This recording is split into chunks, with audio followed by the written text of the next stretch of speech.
नमस्कार, आप देख रहे हैं क्राइम जंक्शन। पार्टी से तरबगंज विधानसभा से प्रत्याशी बनाए, कैसा फील कर रहे हैं आप? बहुत ही हमें आज सुखद की घड़ी में मैं विचार कर रहा हूं कि राष्ट्रीय अध्यक्ष जी ने एक ऐसे गरीब परिवार के बेटे को जो एक खुशियां दी है, इसके लिए मैं अपार खुशी में हूं और राष्ट्रीय अध्यक्ष जी को ये चाहता हूं कि इस देश के भावी प्रधानमंत्री के रूप में भी कल आए। आपने अपना राजनीतिक सफर ग्रामीण स्तर से शुरू किया सर जी, आपके मन में कैसे आया कि अब हमें बड़ी राजनीति करनी चाहिए, विधानसभा जाना चाहिए? मैं तो सन 67 से 82 तक बैलगाड़ी चलाने का काम करता था, लेकिन 82 में हमारी गांव के जनता ने हमें प्रधान पद पर चुना और प्रधान पद पर रहते हुए आज तक मेरा परिवार ही उस प्रधान पद पर है।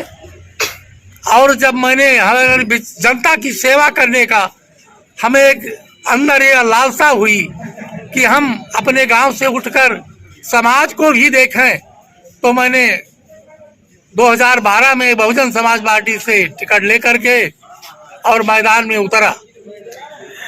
तरबगंज विधानसभा में आपका जो क्षेत्र है सर, बाढ़ प्रभावित क्षेत्र है। आज तक देखा गया जितने भी प्रत्याशी विधानसभा क्षेत्र में चुन करके गए, सभी ने बंधे का धंधा किया है। आज तक सिर्फ कमाई का काम किया है। हर वर्ष बंधा कट जा रहा है, करोड़ों रुपया खारिज हो रहा है उससे।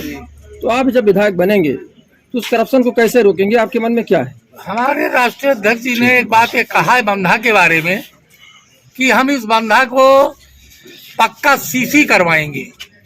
जो ये बगल की दीवार होती है जहाँ कटती है, उसे हम पक्का करवाएंगे और बंधे के किनारे गो आश्रय हम तमाम ऐसे टीन सेट तैयार करेंगे कि क्या भाई अगर बाढ़ आती है तो हमारे बाहर के लोग जो बंधा के पानी में फंसते हैं वो आकर के टीन सेट में अपना शरण लें। इस बंधे पे जो पैसा खारिज हुआ सर, गरीबों का पैसा कुछ लोगों की जेब में चला गया, मैं नाम नहीं लेना चाहता। तो अगर आपकी सरकार बनती है, आप चुनाव जीतते हैं, तो क्या उस पर भी कुछ कार्रवाई कराएंगे? कार्रवाई कराएंगे, जांच कराएंगे और उसे पूरा आश्वासन मैं जनता के बीच में जा करके इस बात को बताऊंगा कि आपका पैसा है, आपका पैसे का दुरुपयोग किया गया है और इसको मैं फिर वापस लाने का काम करूंगा। आप सर शुरुआती दौर में राजनीति शुरू किए हैं गरीब परिवार से, जैसा कि आप बता रहे हैं। आप गरीबों की पीड़ा को समझते हैं, किसान के आप नेता हम कह सकते हैं।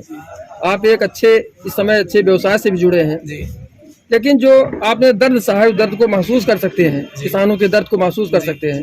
ये अपना गोंडा जनपद ही पूरा पिछड़ा है, यहाँ व्यवसाय की कोई सुविधा नहीं, उद्योग की कोई सुविधा नहीं। क्या आपके पार्टी के नेताओं के मन में या आपके मन में कुछ विचार है कि कुछ औद्योगिक विकास किया जाएगा? क्या अगर हमें मौका मिला सर तो तरबगंज की विधानसभा में उद्योग का जाल बिछाने का काम करेंगे जिसमें लोगों को रोजगार मुहैया हो। आपको टिकट मिलने के बाद में क्षेत्र में जनता का रिएक्शन क्या है? जनता चाहती क्या है आपसे? इसके बारे में बताइए। जनता तो आज बहुत खुशी मुद्रा में है। 80% जनता हमारे साथ खड़ी है।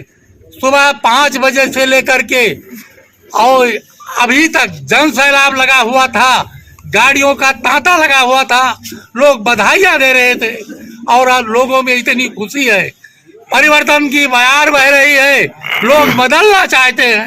इसलिए राम भजन को लखनऊ में विधानसभा तक पहुंचाने का काम करना चाहिए। तरबगंज विधानसभा में युवा ज्यादा से ज्यादा बेरोजगार हैं। युवाओं के लिए आप क्या करेंगे? युवाओं को लिए मैं बेरोजगारी भत्ता दिलाने का काम करूंगा और रोजगार से जोड़ने का काम करूंगा, क्योंकि रोजगार कुछ तो हमें पता है और कुछ मैंने एक दिन इंजीनियर से, आपके नौबस्ता में इंजीनियर साहब से बात कर रहा था कि उद्योग को हम बढ़ावा कैसे दें।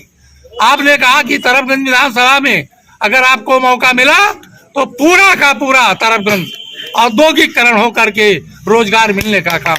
नौबस्ता की वो कौन है जो आपको ऐसा सलाह दे रहे हैं? श्रीवास्तव जी है, पूर्व प्रधान थे, अमेरिका में वो रहे थे, इंजीनियर हैं। और वो हमसे इस बात को, जब मैंने उनसे बात की कि सर आप तो पूरा उद्योग यहाँ चलाते हैं, बिजली का काम, LED बल्ब बनाते हैं, लेकिन हम लोगों को भी बताओ न जानकारी होने के नाते हम लोग उद्योग पर बढ़ावा नहीं दे पाते। क्या उनसे प्रेरणा लेकर के आप भी करेंगे? उन्होंने कहा कि हम खाली समय में आप चुनाव हो जाए तो बैठ करके आपको प्रशिक्षण देंगे और उद्योग को बढ़ावा देंगे। Thank you. थैंक मैं मनोज चौबे, पूर्व जिला पंचायत सदस्य। मैं राम भजन चौबे जी का पुत्र हूं, जो 2012 में विधानसभा चुनाव लड़े थे और मामूली वोटों के अंतर से हार गए थे। इस बार 2022 में समाजवादी पार्टी से हमारे पिताजी श्री राम भजन चौबे जी प्रत्याशी हैं। मैं आम सभी जनमानस से, तरफगंज वासियों से आशीर्वाद की कामना करता हूं। चरणों में प्रणाम निवेदित करते हुए आशीर्वाद की कामना करता हूं। सर, आप युवा हैं, आप समाजवादी पार्टी के जो प्रत्याशी हैं चौबे जी, आप उनके पुत्र हैं। ऐसे में युवाओं को रोजगार की मुख्य धारा से जोड़ना आपका प्रमुख दायित्व बनेगा। उसके लिए आपने कुछ विजन तैयार करके रखा है सर? हाँ, हमने माननीय अखिलेश यादव जी के नेतृत्व को देखा है, उनकी सोच को देखा है। उनको सोच को देखते हुए अखिलेश यादव जी के मैंने एक ऐसा विजन तैयार किया है तरफगंज विधानसभा में, जिससे हर वर्ग के, अमीर, गरीब, दलित, पिछड़ा वर्ग के सभी को रोजगार देने का, रोजगार के माध्यम से सृजन करने का काम करूंगा। यह मैंने अपने संकल्प पत्र में लिया है।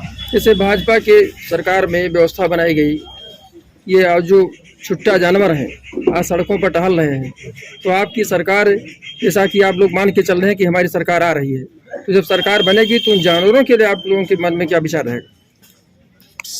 आज आम किसान पीड़ित है, इस सरकार की नीतियों से पीड़ित है, भारतीय जनता पार्टी के नीतियों से पीड़ित है, और समाजवादी पार्टी यह देख रही है कि किसान किस तरह से इस छुट्टा जानवर से परेशान है। आज सरकार गौशाला चला रही है, लेकिन गौशाला में कोई व्यवस्था नहीं है। सिर्फ वह सरकार के लोगों द्वारा पैसा निकालने का काम किया जा रहा है, उसमें सरकारी धन का दुरुपयोग किया जा रहा है, उसको सुचारू रूप से संचालित करने का काम नहीं किया जा रहा है, जिससे किसानों को छुट्टा जानवर की पीड़ा से झेल रहे हैं। और आने वाले समय में गौशालाओं को चलाने का सुचारू रूप से काम किया जाएगा, जिससे समाजवादी पार्टी सरकार में किसानों को इस पीड़ा से मुक्ति मिलेगी। इस क्षेत्र में गन्ना किसान पीड़ित है, एक बड़ा मुद्दा है। बजाज चीनी मिल समय से पैसा नहीं देती, किसी की बहन बेटी की शादी है, किसी की बीमारी में खर्चा है, तो उसके लिए आप लोग क्या करेंगे अगर सरकार आती है? हमारी सरकार, समाजवादी पार्टी की सरकार, आदरणीय राष्ट्रीय अध्यक्ष अखिलेश यादव जी ने अपने संकल्प पत्र में लिया है कि अगर सरकार बनती है समाजवादी पार्टी की, तो किसानों को 15 दिन में गन्ना भुगतान कराने का काम समाजवादी पार्टी सरकार करेगी। धन्यवाद।